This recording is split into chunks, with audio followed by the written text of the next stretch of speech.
Revenez, enfants rebelles, dit l'Éternel, car je suis votre époux. Jérémie 3,14. Comme un jeune homme se marie à une vierge, ainsi tes fils te prendront pour épouse. Et comme la fiancée fait la joie de son époux, tu feras la joie de ton Dieu. Ésaïe 62,5. Car ton Créateur est ton époux. L'Éternel des armées est son nom.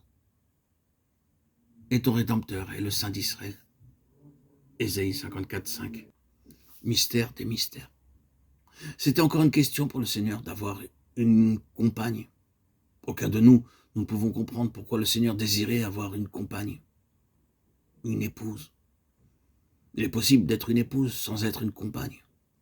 Plus d'une femme n'est pas une réelle compagne pour son mari. Il ne trouve pas en elle une compagne. Elle est pour lui beaucoup, mais une seule chose lui manque, le fait d'être une réelle compagne. Peut-être est-ce la raison pour laquelle il y a tant de mariages brisés aujourd'hui. Naturellement, la situation peut être le contraire, mais la pensée de la compagne est la pensée la plus haute dans cette relation. Et le Seigneur avait levé Israël pour avoir une compagne. Il est facile de voir comment Israël a été infidèle dans toutes ces questions.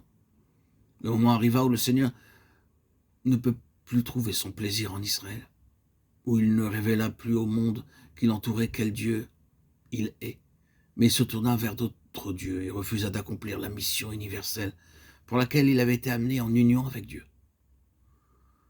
Tout cela eut comme résultat pour Dieu qu'il perdit sa compagne. Et l'Ancien Testament se termine sur cette note douloureuse. Une chose horrible s'est produite en Israël. Israël a laissé l'Éternel, son époux, et a cherché d'autres amis. Ainsi, pour l'Éternel, Israël mourut. En tant que nation, Israël est mort pour le Seigneur. Mort tandis qu'il vit. Le Seigneur ne pouvait jamais épouser une autre compagne tant qu'Israël vivait.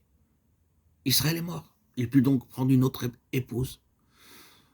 Nous nous souvenons des propres paroles de Paul à cet égard. Il dit que nous sommes l'épouse du Seigneur. Lorsque cette ancienne épouse mourut, Dieu en appela une autre, une nouvelle épouse.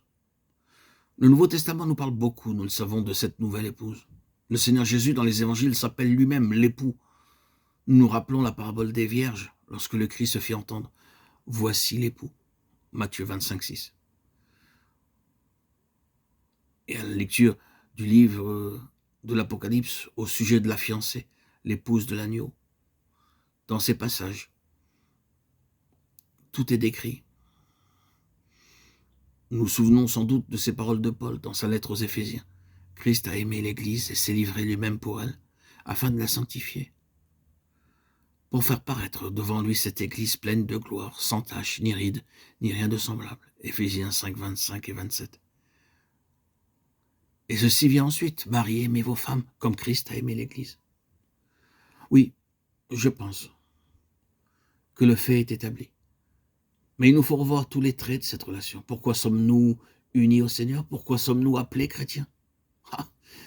Car si nous sommes des chrétiens du Nouveau Testament, nous sommes liés au Seigneur dans une alliance de mariage.